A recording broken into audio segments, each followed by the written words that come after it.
Already আস্তে আস্তে তো স্যারের দাফন হয়ে গেছিল, শেষ দেখার ভাগ্যটা হয়নি আর সবারই একদিন যাইতে হবে। এখন আল্লাহ বেহেশতে নসিব করুক, এই দোয়া করা ছাড়া তো এই মুহূর্তে কিছু করার নেই। জাকির স্যারের ওই বিষয়টা যখন আমি বাসায় বসে ম্যাচ দেখতেছিলাম, তো হঠাৎ যখন শুনতে পাইলাম খুবই শকিং ছিল বিষয়টা। To be honest, Zakir sir সেই আন্ডার 15 থেকে আমার অনেক পছন্দের একজন কোচ, এবং শুধু আমার না, অনেক আমাদের লোকাল যতই ফাস্ট বোলাররা আছে সবাই আসলে খুবই পছন্দ করতেন, এবং স্যার ভালো মানুষ ছিলেন। আল্লাহ বেহেশতে নসিব করুক।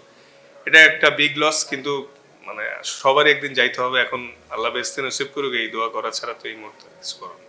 এখানে একটা মিস ইনফরমেশন মনে হয় আপনারা পাইছেন। আমার ছেলের অ্যাকচুয়ালি শরীরটা একটু খারাপ ছিল, এই জন্য আমি ফার্স্ট ম্যাচটা আসি নাই। কারণ একে তো আমি 42 দিন পরে দেশে আসছি, তো এসে যখন দেখলাম ও একটু সিক, তো তখন আমি ঢাকা টিমকে জানালাম যে আমি একটা ম্যাচ পরে আসতেছি।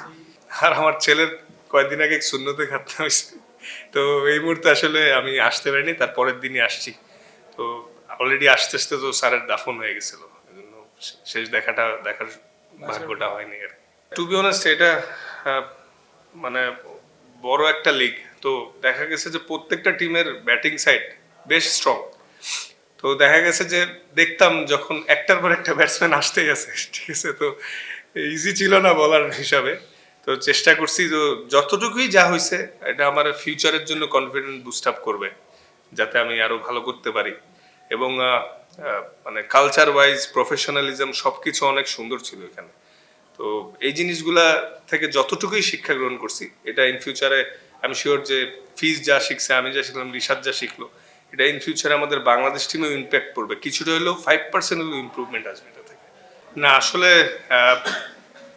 এনওসি পেতে পেরে খুবই ভালো লাগতেছে, কারণ যত খেলবো, to be honest, different different কালচারের প্লেয়ারদের সাথে ড্রেসিং রুম শেয়ার, অনেক কিছু শেখার আছে ওইখানে। তো প্লাস ডিফারেন্ট কোচিং প্যানেলস থাকে, এবং সবাই সবার এক্সপিরিয়েন্সটা শেয়ার করে, যেটা নিজের ক্রিকেটে উন্নতি করতে অনেক সহায়তা হবে।